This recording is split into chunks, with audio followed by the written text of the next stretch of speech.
Hujambo mwanamichezo popote pale ulipo, na hii ni Sam Media. Karibu tupate kuangazia takwimu rasmi za mechi ya Yanga dhidi ya FAR, mechi ya kwanza katika hatua ya makundi katika mbio za kuwania ubingwa wa kombe la mabingwa barani Afrika.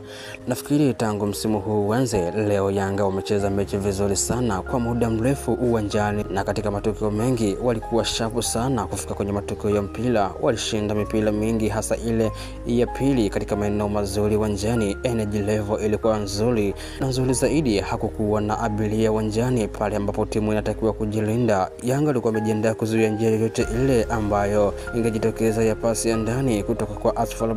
Angalia muundo wao wa mfumo wa 4-1-4, mmoja bila mpira, viungo wawili kati ya watatu wakati wanasogea juu mstari mmoja, na wachezaji wa pembeni Pacome, Max Nzengeli, Mudathir na Ekua nyuma ya Dube. Kwa nini? Moja, FAR ilionekana wanakuwa bora kucheza kupitia kati, central progression, kwa hiyo Yanga wakafunga ndani. Mbili, inawawezesha kuwa na wachezaji wengi mbele endapo wakipola mpira, turnovers. Tatu, wanawalazimisha FAR kucheza mipira mirefu ambayo mara nyingi Yanga waliitumia kushinda second balls.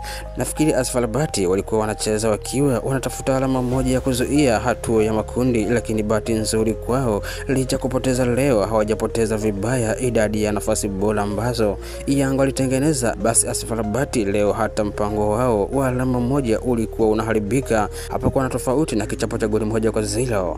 Yanga na matumizi ya wide overloads leo yalikuwa sumu kwa FAR, yani wanatumia wachezaji wengi pembeni, kushoto Zimbwe, Pacome, Max Nzengeli, kulia Israel, Patrick Mwenda, Ekua, Mudathir. Hii ilifanya Yanga mmoja kufanya uwanja mpana sana, hasa wakivuka mstari wa kati. Mbili, wide combination ya haraka ili kufika katikati ya full backs na beki wakati wa FAR. Tatu, option nzuri ya kufanya kati backs ambayo hawakuitumia kwa makali sana, situation kufanya hivyo kuwepo. Moja, Abuya anafanya kazi yake kimya kimya kwa ufanisi. Mbili, Taginauti amepunguza sana idadi ya magoli ya kufungwa ya FAR. Tatu, Kanailo yupo strong sana lakini alikosa msaada wa wingers wake. Nne, pasi ya Mudathir, movement ya Dube, ile touch yake ya kwanza kichwa ndio imemweka sehemu sahihi ya kufunga. Pacome, huyu bwana ameshindikana, kila siku anasumbua, kila mechi anasumbua. Full time, dakika 90 za mchezo zinaenda kumalizika, Yanga goli 1 FAR 0. Unaiona wapi Yanga?